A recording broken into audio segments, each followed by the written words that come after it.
C'est votre attitude vis-à-vis de la parole de Dieu qui vous donnera la victoire sur le péché. Le Saint-Esprit prend appui sur la parole pour agir. Le Saint-Esprit n'agit pas en dehors de la parole. C'est uniquement par la parole que le Saint-Esprit agit. Donc, toute opération que le Saint-Esprit va faire dans ta vie sera associée à la parole. Pour détruire le péché, pour dominer le péché, pour être victorieux sur le péché, ce sera par la parole. Et l'Esprit n'agit pas sans la parole. Quand vous lisez la Bible, vous allez voir que le mot flirt, ça n'existe pas dans la Bible. Ce n'est pas parce que le mot n'apparaît pas dans la Bible que le concept ou l'idée n'est pas développée dans la parole de Dieu.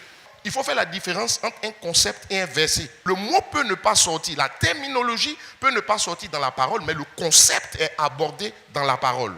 En Matthieu chapitre 5, verset 28, la Bible dit « Celui qui regarde une femme pour la convoiter a déjà péché dans son cœur ».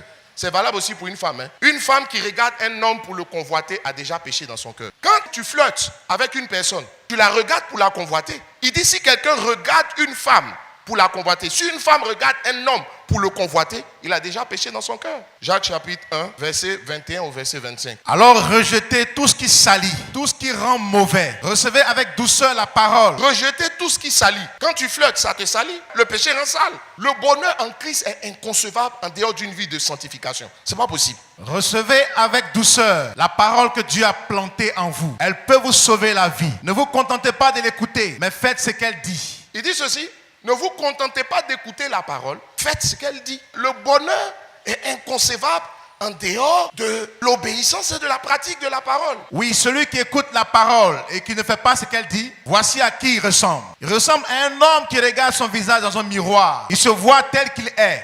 Il se regarde, oui. Puis il s'en va. Merci. Et il oublie tout ce qu'il a. Ce passage aussi est en train de nous dire que la parole de Dieu nous aide à nous voir tels que nous sommes afin de chercher à devenir tels que Dieu veut que nous soyons. Mais commence par nous aider à nous voir tels que nous sommes. Parce que tu ne peux pas devenir tel que Dieu veut que tu sois si tu ne commences pas par te voir tel que tu es. Afin que tu vois le chemin qu'il y a à parcourir entre ce que tu es et ce que Dieu veut que tu sois. La parole est un miroir. Ça veut dire que tu t'assois et puis tu te regardes. Tu te mis dans la parole qui est venue. Où dit, où je suis. Où est mon bouton? Tu sais, le fond de teint, ça cache tes défauts. Ça ne corrige pas tes défauts. Il y a d'autres qui préfèrent prendre des fonds de teint spirituels pour cacher leurs défauts. Au lieu de les corriger, de pleurer devant Dieu pour que Dieu vous aide. Il se regarde, puis il s'en va et oublie tout de suite comment il est. Au contraire, voici quelqu'un qui étudie avec attention la loi parfaite. Il écoute la parole, il ne l'étudie pas et il fait ce qu'elle dit. Cet homme-là sera heureux dans ce qu'il fera. Donc la loi, c'est la parole de Dieu. Considérez la parole de Dieu comme une loi.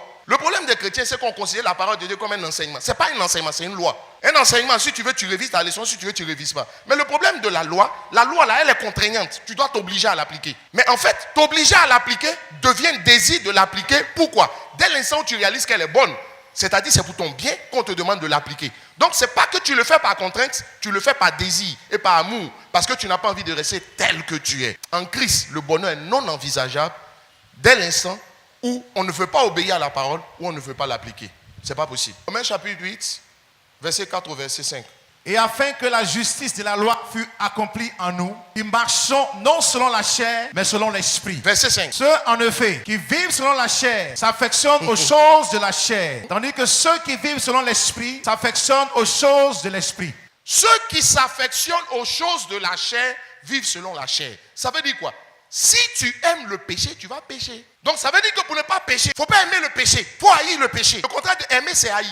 Parce que le péché, c'est ce qui est contraire à la parole de Dieu. Ce verset-là nous dit que l'une des clés pour ne pas vivre dans le péché, c'est de ne pas aimer le péché. Donc c'est haïr le péché. La Bible dit la loi est bonne. Quand on dit la loi est bonne, vous savez ce que ça veut dire? Ça veut dire que ce que la parole de Dieu dit, c'est ça qui est bien. Ce que la parole de Dieu n'a pas dit, ce n'est pas bien. Ceux qui vivent selon l'esprit s'affectionnent aux choses de l'esprit. Ça veut dire quoi? Si tu aimes les choses de l'esprit, tu vas faire les choses de l'esprit.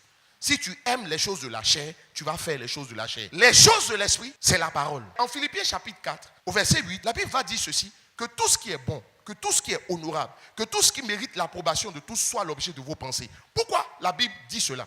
Parce qu'en réalité, si l'objet de tes pensées, c'est quelque chose qui est honorable, tes actions seront honorables. Si l'objet de tes pensées, c'est quelque chose de bon, tes actions seront bonnes. Mais si l'objet de tes pensées, c'est quelque chose qui n'est pas bon, tes actions ne seront pas bonnes. Autrement dit, tes actions, ce n'est que le reflet de tes pensées. Et tu sais quoi? Ce à quoi tu penses et que tu penses, c'est ce que tu finis par désirer. Mais parce que quand tu penses, après, tu finis par rechercher ce que tu penses.